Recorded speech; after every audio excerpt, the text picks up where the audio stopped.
اعوذ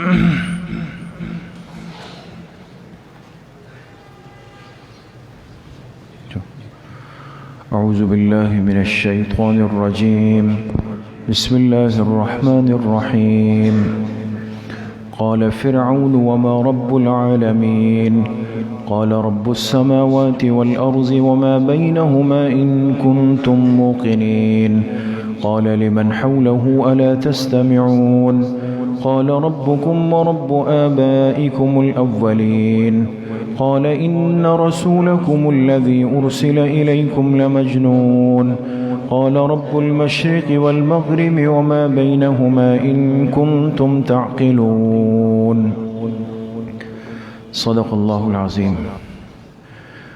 یہ سورۃ الشعراء کی آیت نمبر 23 سے آیت نمبر 28 تک 6 آیتیں آپ حضرات کے سامنے پڑھی گئی۔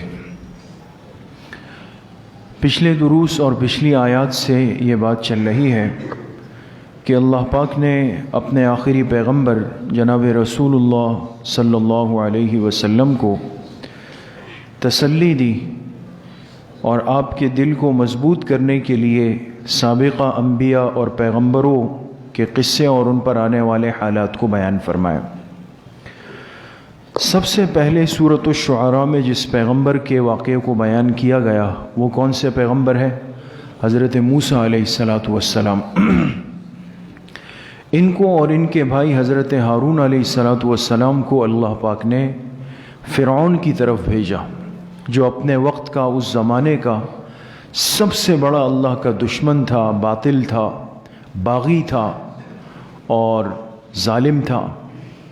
یہ دونوں حضرات فرعون کے پاس گئے اور جا کر اس کے سامنے 2 باتیں رکھی۔ ایک بات تو یہ تھی کہ اس کو اللہ کی طرف، توحید کی طرف دعوت دی کہ تم نے خدائی کا دعویٰ کر رکھا ہے، جبکہ حقیقی بادشاہ اور معبود برحق وہ ہے اس کائنات کے جس نے ہمیں بھیجا ہے تمہاری طرف، رب العالمین وہ ہے۔ اور دوسری بات یہ رکھی کہ تم نے بنی اسرائیل کو غلام بنا کر رکھا ہوا ہے سالوں سے اور ان پر ظلم کرتے ہو، لہٰذا ان کو آزاد کر دو، چھوڑ دو، تاکہ ہم ان کو اپنے ساتھ مصر سے واپس شام لے جائیں۔ یہ 2 باتیں رکھی۔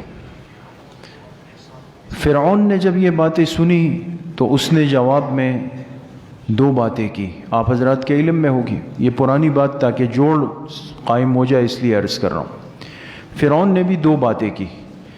ایک تو فرعون نے یہ کہا کہ آپ وہی ہیں جن کو میں نے بچپن سے اپنے پاس پالا، یعنی 30 سال آپ کی پرورش کی، اس لیے کہ موسیٰ علیہ السلام جیسے واقعہ مشہور ہے کہ جیسے ہی پیدا ہوئے والدہ نے صندوق میں ڈال کے دریا کے حوالے کیا اور اللہ کی شان وہ صندوق فرعون کے محل پہنچ گیا۔ 30 سال اپنی زندگی کے انہوں نے فرعون کے محل میں گزارے ہیں۔ تو بات ہوئی تھی نا، جو کمظرف آدمی ہوتا ہے دنیا میں وہ ہمیشہ اپنے احسانات جتلاتا ہے کہ میں نے یہ کیا، میں نے یہ کیا، میں نے یہ کیا۔ تو فرعون نے موسیٰ علیہ السلام پر پہلے تو اپنے احسانات جتلانے کی کوشش کی کہ آپ تو وہی ہے کہ جو ہمارے درمیان پلے بڑے، میں نے آپ کی پرورش کی ہے۔ دوسری بات اس نے یہ کی کہ بھئی آپ کے ذمے ایک جرم ہے کہ آپ ہمارے ملک کے ایک بندے کو قتل کر کے یہاں سے گئے۔ وہ واقعہ بھی مشہور ہے کہ ایک مکہ مارا موسیٰ علیہ السلام نے اور قبطی مارا گیا۔ موسیٰ علیہ السلام نے 2 باتوں کا جواب دیا۔ قتل کا جواب پہلے دیا کہ وہ جو میرے ہاتھ سے بندہ مارا گیا، ظاہر سی بات ہے میں نے کوئی ہتھیار نہیں مارا اس کو، ایک ہاتھ لگایا، لہٰذا مقصد جو ہے دونوں آدمیوں کو آپس میں جدا کرنا تھا، چھڑانا تھا، اصلاح کرنی تھی، لیکن اللہ پاک نے اس کی تقدیر میں موت لکھی تھی، لہٰذا یہ قتل عمد نہیں تھا، جان بوجھ کر قتل نہیں ہوا، قتل خطا ہے، اور قتل خطا میں انسان ملزم اور مجرم نہیں کہلاتا، قصوروار نہیں ہوتا۔ دوسری بات یہ کہ آپ نے مجھ پر احسانات کیے ہیں، مجھ ایک بندے پر احسانات کیے ہیں، تو ذرا یہ بتائیں کہ آپ کے جرم، آپ کے ظلم، آپ کے قتل کتنے ہیں؟ اپنی قوم کا میں ایک بچہ تھا، آپ کے گھر آیا، اور آپ نے مجھ پر احسانات اس لیے کیے کہ آپ کی بیوی نے کہا کہ ہم ان کو اپنا بیٹا بنا لیتے ہیں، تو آپ نے تو اپنا بیٹا سمجھ کر مجھ پر یہ احسانات کیے، اور لیکن یہ بتائیں کہ میری قوم بنی اسرائیل کے کتنے لوگ آپ نے قتل کیے، ان پر ظلم کیے، ان کو غلام بنا کر رکھا، اس کا جواب کہاں ہے آپ کے پاس؟ تو ایک نیکی کر کے وہ لاکھوں گناہ جو آپ کی گردن پر ہے اس کا کوئی تذکرہ نہیں، یہ لاجواب ہو گیا۔ اور باطل اور جو حق پر نہ ہو وہ جب لاجواب ہو جائے تو پھر وہ ادھر ادھر کی باتیں کرنے لگتا ہے، یعنی موضوع سے ہٹ جاتا ہے، تاکہ اب بات بدل جائے۔ اپنی سبکی کو، اپنی شکست کو، اپنی ذلت کو، اپنی خفت کو میں چھپا دوں۔ جب فرعون کو اپنی ذلت محسوس ہوئی تو اس نے فوراً پینترا بدلا، عنوان بدل دیا، بات بدل دی، الگ بات یہاں پر چھیڑ دی۔ اب وہ کیا بات تھی اس کا تذکرہ آج کی آیات میں۔ قال فرعون، اور فرعون کہنے لگا کہ وما رب العالمین، کہ یہ رب العالمین کسے کہتے ہیں؟ اس لیے کہ موسیٰ علیہ السلام جب پہنچے تو پہلی بات کیا کی کہ ہم کس کی طرف سے آئے ہیں؟ رب العالمین کی طرف سے، تمام جہانوں کے رب کی طرف سے آئے۔ تو اس نے کہا رب العالمین کا کیا مطلب ہے؟ رب جو ہے اس کی حقیقت کیا ہے؟ قال، جواب میں موسیٰ علیہ السلام نے فرمایا رب السماوات والارض وما بینہما، رب وہ ہے جو آسمانوں کا بھی رب ہے، زمین کا بھی رب ہے، درمیان کی ساری کائنات کا رب ہے۔ یہ آسان سا خلاصہ ہے، ان کنتم موقنین، اگر تم بات ماننے والے ہو، یعنی اگر واقعی تم سنجیدگی کے ساتھ اللہ کی ذات تک پہنچنا چاہتے ہو تو اتنا تعارف کافی ہے کہ جو کائنات اپنی آنکھوں سے دیکھ رہے ہو نا، زمین ہے، آسمان ہے، اور یہ پوری درمیان کی کائنات، اس کو بنانے والی اکیلی ذات اللہ کی ہے، میں اس کی بات کر رہا ہوں، لیکن بشرطے کہ تم بات ماننے والے ہو۔ قالا، اب اس نے دوسری بات کی، کہنے لگا لمن حولہ، اپنے ارد گرد والوں سے کہنے لگا، اطراف میں کہا الا تستمعون، کیا تم لوگ سن نہیں رہے ہو اس آدمی کی بات؟ یہ کیا کہہ رہا ہے؟ تم سن نہیں رہے ہو؟ یعنی مقصد کیا تھا کہ میں نے سوال کیا اس نے جواب کیا دیا، میں نے اللہ کی حقیقت کے بارے میں سوال کیا اور اس نے اللہ کی قدرت کا جواب دیا، حقیقت نہیں بتا سکا۔ قال ربکم، موسیٰ علیہ السلام نے پھر جواب دیا، فرمایا ربکم و رب آبائکم الاولین، فرمایا رب العالمین وہ ہے جو تمہارا بھی رب ہے، تم سے پچھلے جو باپ دادا جتنی نسلیں گزری ان سب کا بھی رب ہے۔ یعنی آپ اگر غور کریں گے آگے تیسری بات بھی آ رہی ہے، تو ایک بات آپ کو بڑی عجیب لگے گی کہ فرعون نے جو بھی سوال کیا موسیٰ علیہ السلام نے جواب میں صرف اللہ کی عظمت بیان کی، اللہ کی بڑائی بیان کی۔ قالا، تیسری بات اب فرعون کہنے لگا ان رسولکم الذی ارسل الیکم لمجنون، کہا یہ جو اپنے آپ کو رسول کہہ رہا ہے، اپنے لوگوں سے کہنے لگا یہ رسول ہونے کا جو دعویٰ کر رہا ہے جسے تمہارے پاس بھیجا گیا، لمجنون، یہ تو پاگل لگتا ہے، یعنی نعوذ باللہ ان کی تضحیق کی، استہزاء کیا اور کہا یہ کوئی مجنون پاگل ہے۔ موسیٰ علیہ السلام نے جواب میں کہا رب المشرق والمغرب وما بینہما، اس کی جواب کی طرف کوئی توجہ ہی نہیں دی، کوئی حیثیت نہیں، کہا اللہ وہ ہے جو مشرق کا بھی رب ہے، مغرب کا بھی رب ہے، اس کے درمیان کا بھی رب ہے، ان کنتم تعقلون، بشرطے کہ تم عقل سے کام لے سکو۔ یہاں تک تو اب یہاں تک آپ حضرات نے اگر ترجمے پہ غور کیا ہو تو فرعون نے کتنی باتیں کی؟ 3 باتیں کی، 3 باتیں۔ اس کی جو پہلی بات ہے نا دوستو، مفسرین نے یہاں پر عجیب ایک نکتہ لکھا ہے، اس کی جو پہلی بات ہے وہ ہے عناد۔ عناد جانتے ہیں؟ عناد کہتے ہیں ضد کو، ایک آدمی بات سمجھ جائے لیکن ضد پہ آ جائے نا، کہ بھئی اب میں کیسی، اتنی بڑی ناک ہے میری، اب اگر میں یہ کہوں گا تو پھر تو میری ناک کٹ جائے گی، میں جو اتنا بڑا بنا ہوا ہوں پھر کون مجھے بڑا مانے گا۔ ضد میں آ کر، مقابلے میں آ کر جس چیز کا انسان جان بوجھ کے انکار کرے اس کو عناد کہا جاتا ہے۔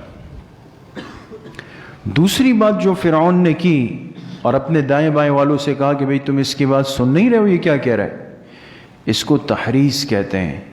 انسان جب دیکھتا ہے نا کہ بھئی میں تو جواب دینے کے قابل نہیں رہا، ناکام اور شکست خوردہ آدمی پھر کیا کرتا ہے؟ اپنے دائیں بائیں والوں کے جذبات ابھارتا ہے، اس سے فائدہ اٹھاتا ہے، ان کے ذہن کو غلط راستے پر لاتا ہے تاکہ یہ غصے میں آ جائے، جذبات سے بے قابو ہو جائے اور اس آدمی کی حق بات کی طرف توجہ نہ دے سکے۔ اس سے ہٹانے کا یہ ایک طریقہ ہوتا ہے۔ اور جو اس نے تیسری بات کی، ان رسولکم الذی ارسل الیکم لمجنون، اس کو کہتے ہیں استہزاء، یعنی تخفیف کرنا۔ جب ایک غلط، باطل اور ناحق آدمی ہر اعتبار سے ناکام ہو جائے، ذلیل ہو جائے، خائب و خاسر ہو جائے، تو اس کی بڑی علامت یہ ہوتی ہے کہ یہ گالم گلوچ پہ اتر آئے گا، یہ بدتمیزی پر اتر آئے گا، غلط طرز تکلم پہ اتر آئے گا، سامنے والے کے ساتھ برے انداز سے پیش آنے کی کوشش کرے گا۔ تو آپ غور کریں، تینوں ایک ترتیب کے ساتھ، پہلے عناد کا اظہار کیا، پھر تحریض کی کوشش کی تاکہ لوگ غصے میں آ کے اس پہ حملہ آور ہو جائے۔ جب وہاں بھی ناکام ہوا تو پھر اس نے تیسری کوشش یہ کی کہ بھئی اس پیغمبر کا استہزاء کر دوں، اس کا مذاق اڑا لوں تاکہ اس کی حیثیت دوسرے کی نظروں کے اندر گر جائے۔ یہ باطل کے طریقہ کار ہے۔ قرآن کریم کو میرے دوستوں بزرگوں آپ سمجھیں، آپ کو دین کی پوری ترتیب سمجھ آئے گی، دعوت کی ترتیب سمجھ آئے گی کہ دین کا کام کرنے والے اور دین کے مقابلے میں آنے والے، حق پر چلنے والے اور حق کے مقابلے میں آنے والے، ان کی ترتیب کیا ہوتی ہے، یہ کام کیسے ہوتا ہے۔ تو بہرحال یہ آیات آپ حضرات کے سامنے آئی۔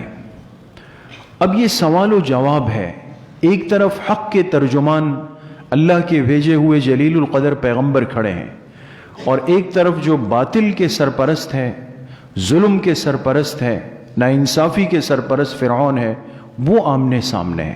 یعنی حق اور باطل آمنے سامنے ہے، ایمان اور کفر آمنے سامنے ہے، اور انہوں نے آپس میں سوال و جواب کیے۔ آپ سمجھ رہے ہیں بات کو؟ یہ سوال و جواب آپس میں جب ہوتے ہیں تو ظاہر سی بات ہے کہ کبھی بھی ایسا نہیں ہوا، نہ ہو سکتا ہے کہ دین برحق وہ سوال و جواب کے میدان میں، دلیل کے میدان میں وہ کبھی شکست کھا لے۔ دین غالب ہے، اس لیے حدیث پاک میں آپ علیہ السلام نے فرمایا نا، میں جو دین لے کر آیا ہوں یہ قیامت تک غالب ہونے کے لیے آیا ہے، غالب ہونے کے لیے، یہ غالب رہے گا۔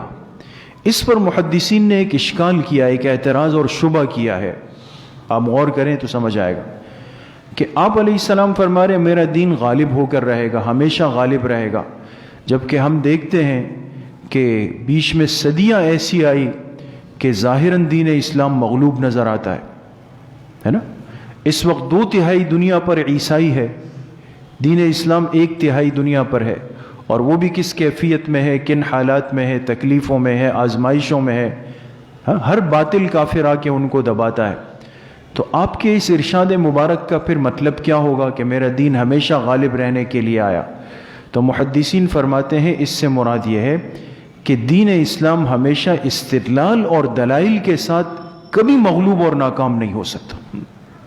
یہ جو ظلم، زیادتی، زبردستی اور یہ نسل کشی نظر آتی ہے آپ کو کہ کبھی ایک قربانی کا بکرا بنتا ہے، کبھی دوسرا بنتا ہے، کبھی تیسرا بنتا ہے، یہ کیوں ہے کہ پاگل ہو کر، جیسے ایک زخمی پاگل کتا ہوتا ہے، اس کو کچھ اور نہیں سوچتی تو وہ پھر دوسرے کو کاٹتا ہے۔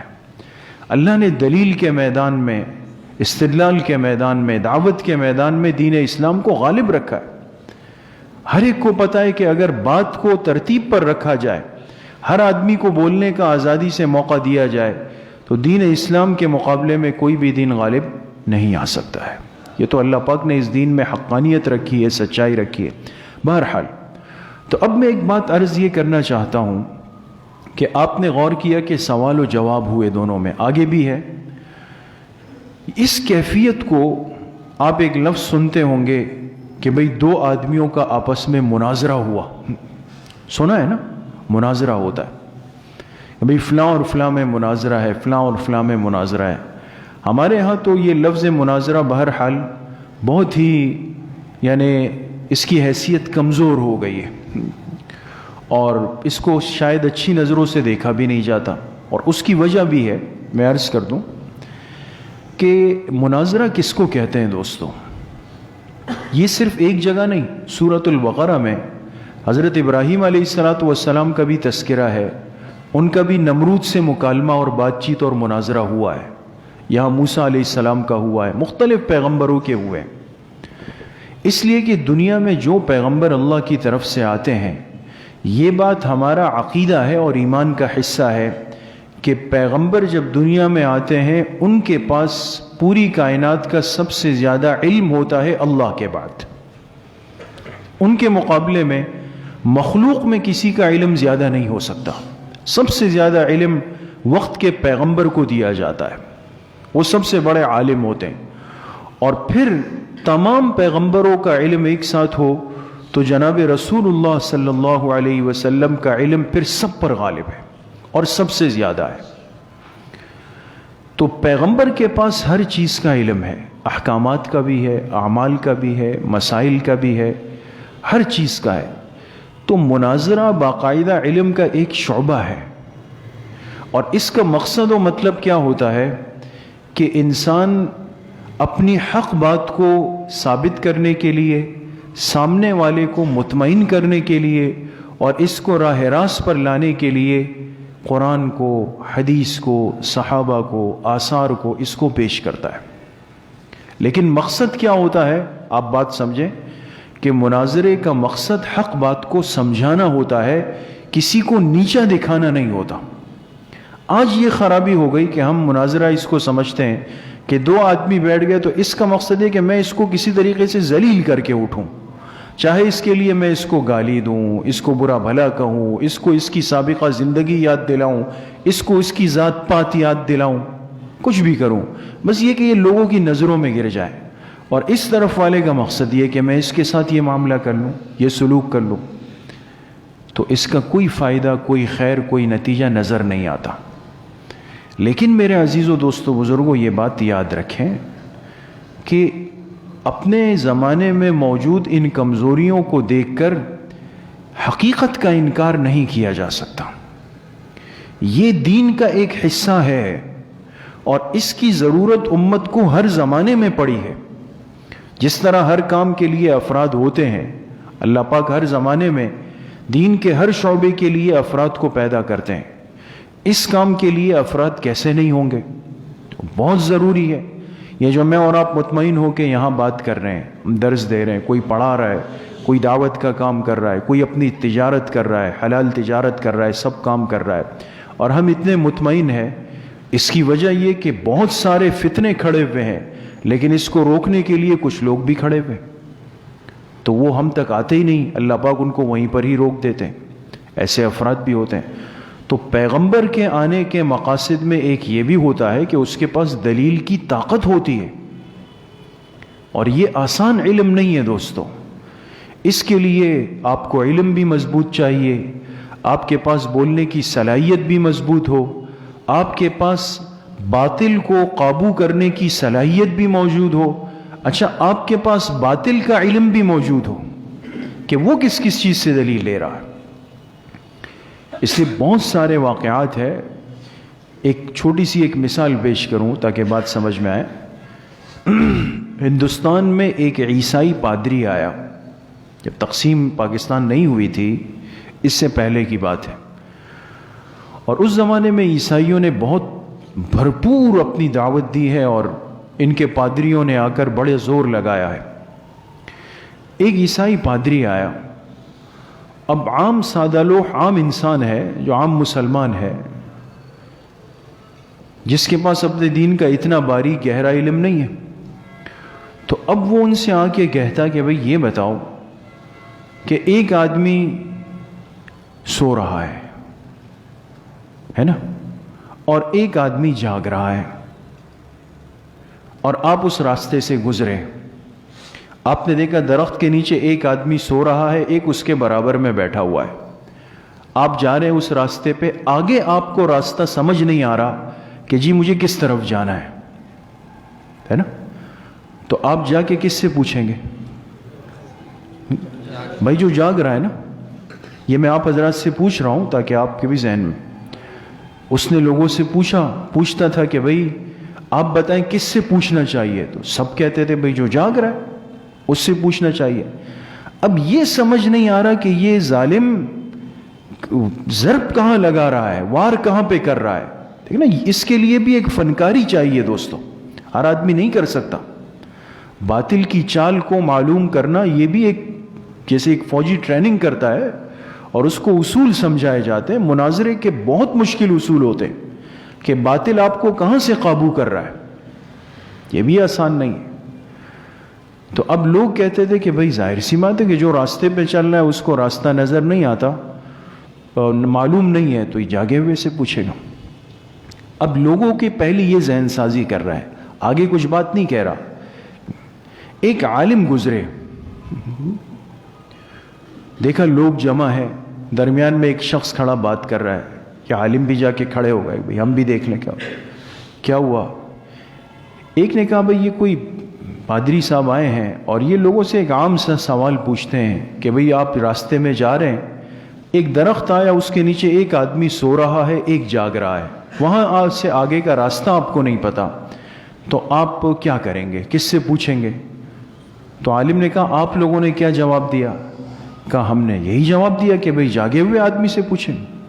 کہا وہ تو آپ کے ایمان کو لوٹ لیا۔ کیسے؟ کہا میں جاتا ہوں۔ عالم صاحب گئے، کہا بھئی ہاں کوئی، کہا بھئی کہ نارمل سا سوال ہے کہ آپ راستے پہ جا رہے ہیں، ایک آدمی سو رہا ہے، ایک جاگ رہا ہے، آپ کو راستہ پتہ نہیں، کس سے پوچھیں گے؟ اس نے کہا جاگے ہوئے آدمی کے ساتھ برابر میں بیٹھ جاؤں گا، اس کے ساتھ برابر میں بیٹھ جاؤں گا۔ تو کہا آپ اس سے پوچھیں گے نہیں؟ کہا نہیں۔ کہا وجہ؟ کہا اس لیے نہیں پوچھوں گا کہ وہ تو راستہ ہے، یہ آدمی جاگا ہوا آدمی یہاں خود کیوں بیٹھا ہوا ہے؟ یہ بھی تو مسافر ہے نا، اس کو تو آگے جانا چاہیے۔ یہ بیٹھا ہوا آدمی اس سوئے ہوئے آدمی کے جاگنے کے انتظار میں، اس کو بھی راستہ نہیں پتا ہے، یہ انتظار میں ہے کہ سویا ہوا آدمی اٹھے گا تو میں اس سے راستہ پوچھ کر آگے جاؤں گا، اس کو خود نہیں پتا ہے، میں بھی جا کے اس کے برابر میں بیٹھ جاؤں گا۔ کچھ سمجھ میں آئی؟ اب میں اصل بات لاتا ہوں۔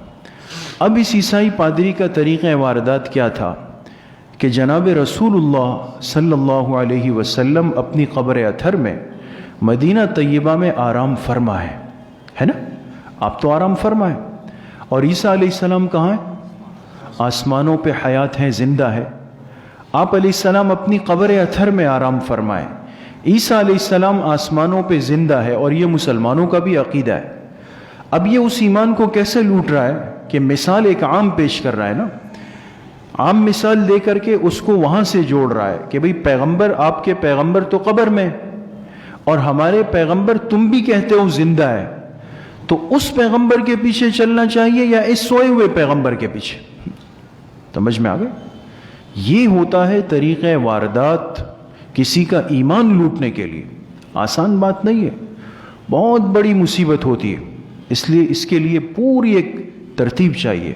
ہمارے حضرت قاری حبیب الرحمن صاحب رحمۃ اللہ علیہ جو کوئٹہ کے تبلیغ کے ذمہ داروں میں سے تھے، جن کا بھی انتقال ہوا، اللہ ان کی مغفرت فرمائے، یہاں تشریف لائے تھے، طلبہ میں بیان تھا نا، تو حضرت قاری حبیب الرحمن صاحب رحمۃ اللہ علیہ نے اپنا ایک واقعہ سنایا، کہا ہماری جماعت کی تشکیل ہوئی لاہور میں، لاہور رائے سے قریب ہے بالکل، ہم گئے تو جس مسجد تشکیل ہوئی، جماعت داخل ہونے لگی، وہاں ایک بابا جی کھڑے ہو گئے، جیسے مشکلات ہوتی ہے بعض جگہ، کہا بھئی آپ لوگ نہیں آ سکتے۔ کیوں نہیں آ سکتے؟ کہا آپ لوگوں نے داتا صاحب سے اجازت لی ہے؟ لاہور میں داتا دربار ہے نا، شیخ علی الحجویری رحمۃ اللہ علیہ بہت بڑے اللہ کے ولی گزرے ہیں کہ ہاتھ پہ لاکھوں لوگ اسلام لائے ہیں، سنا تو ہے نا داتا دربار مشہور ہے، وہاں ان کی قبر ہے، لاکھوں لوگ آتے ہیں اس پہ حاضری دیتے۔ تو اس نے کہا آپ لوگوں نے داتا صاحب سے اجازت لی ہے لاہور آنے کی؟ آپ لوگ کیسے آ گئے؟ اب یہ جماعت والے پریشان۔ قاری صاحب فرماتے ہیں میں پیچھے آ رہا تھا، میں نے دیکھا جماعت اندر نہیں جا رہی ہے، تو میں نے کہا کیا مسئلہ ہے؟ کہا بھئی یہ بابا جی کھڑے ہیں، کہتے ہیں اندر نہیں آ سکتے ہو، پہلے داتا صاحب سے اجازت لے کر آؤ۔ تو بہت جید عالم تھے قاری حبیب الرحمن صاحب، تو دیوبند کے فاضل تھے. فرماتے میں نے کہا مجھے چھوڑ دو میں بات کرتا ہوں. کہا میں گیا, کہا بابا جی کیا مسئلہ ہے؟ کہا بھائی داتا صاحب سے اجازت لیا. میں نے کہا ہم وہیں سے آ رہے ہیں, ہم تو وہیں سے آ رہے ہیں اور سب کی حاضری رجسٹر میں لگی ہے. داتا دربار پہ گئے تھے, سب کی حاضری لگی ہے, لیکن بابا جی آپ کا نام میں نے دیکھا اس کے سامنے غیر حاضری لگی ہوئی.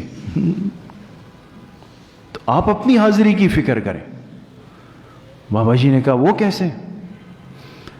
کہا ہم گئے تھے داتا صاحب کے دربار پہ, وہاں حاضری دی, داتا صاحب سے ہماری بات چیت ہوئی, تو داتا صاحب کہنے لگے کہ آپ لوگ میرا والا کام کر رہے ہیں, جو کام لے کر میں آیا تھا نا لاہور میں, بالکل آپ لوگ میرا کام لے کے چل رہے ہیں. تو آپ سب کی حاضری ہے, اور آپ لوگ ایک مسجد جائیں گے, وہاں ایک بابا جی آپ کو روکیں گے, وہ میرا کام نہیں کر رہے, اس کی غیر حاضری لگی ہوئی. اب یہ ایک ظاہراً ایک کہانی سی ہے نا, لیکن ایک طریقہ ہوتا ہے. وہ اس کام میں رکاوٹیں آتی ہے, فتنے آتے ہیں, لوگ ہوتے ہیں, مسائل ہوتے ہیں, اس کو قابو کرنے کے لیے بھی ایک طریقہ ہوتا ہے. تو عرض یہ ہے کہ یہ آیات علم مناظرہ کی طرف اشارہ کرتی ہے. یہ بھی پیغمبروں کا طریق ہے, اور یہ بھی بہرحال علم کا ایک بہت بڑا حصہ ہے. اللہ کریم مجھے بھی آپ سب کو صحیح عمل کی توفیق نصیب فرمائے. وآخر دعوانا ان الحمدللہ رب العالمین. انشاءاللہ کل حسب ترتیب صبح 11 بجے سے 11:30 بجے تک بنات کے مدرسے میں مستورات کا بیان ہوگا, اور عصر کے بعد انشاءاللہ طلبہ اور آپ ساتھیوں کے لیے مسجد میں بیان اور ذکر کی مجلس ہوگی. تمام احباب اہتمام سے شرکت فرمائیں. الحمدللہ رب العالمین, والصلاة والسلام علی سیدنا.